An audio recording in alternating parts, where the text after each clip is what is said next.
Hi స్నేహితులారా, మీరు బాగున్నారా? మీరు బాగుండాలని, ప్రతి ఒక్కరూ జీవితంలో గెలవాలి, చరిత్రలో నిలవాలనే ఒక ఆశతో మేము ముందుకు ఈ వీడియోలు తీసుకొస్తున్నా.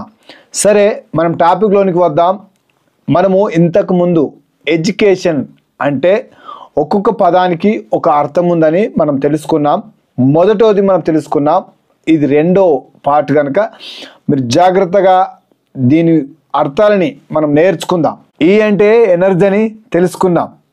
ఈరోజు మనం తెలుసుకోవాల్సిన విషయం ఏంటంటే డి అంటే డిసిప్లిన్, క్రమశిక్షణ మనకు ఎంతో అవసరం. అంటే చదువులో ఎడ్యుకేషన్ అంటే మొదటిది ఎనర్జీ, రెండవది డి అంటే డిసిప్లిన్గా మనం ఉండి క్రమశిక్షణగా చదువుకుంటే, క్రమశిక్షణ కలిగి మనం చదువుకుంటూ వెళ్తే, ఒక పద్ధతిలో చదువుకుంటే కరెక్ట్గా మన మైండ్లో మంచిగా పనిచేస్తుంది.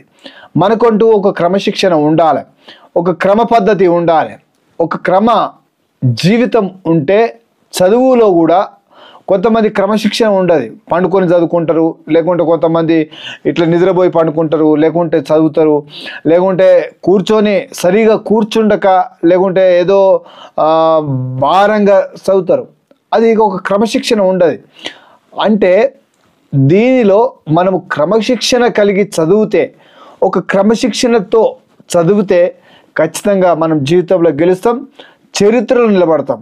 అందుకోసమే ప్రతి ఒక్కరూ జీవితంలో గెలవాలనే ఒక తపనతో ఈ వీడియోలు మీ ముందుకు తీసుకొస్తున్నా.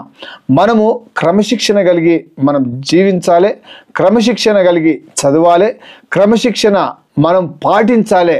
క్రమశిక్షణతో ఉంటే ఖచ్చితంగా ఒకసారి మనము ఎగ్జాంపుల్ చీమల దగ్గరికి వెళ్తే, చీమలు ఒక క్రమశిక్షణను పాటిస్తాయి.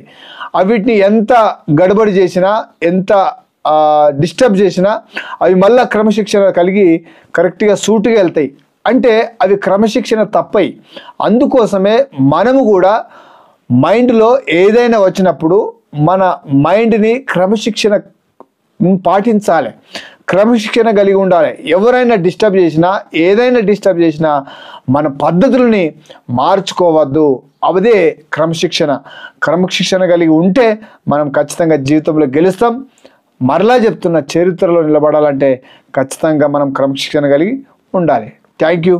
జై హింద్. మరొక పాటతో మేము ముందుకు వస్తాను. సరేనా? Thank you. జై హింద్, జై భారత్, వందే మాతరం.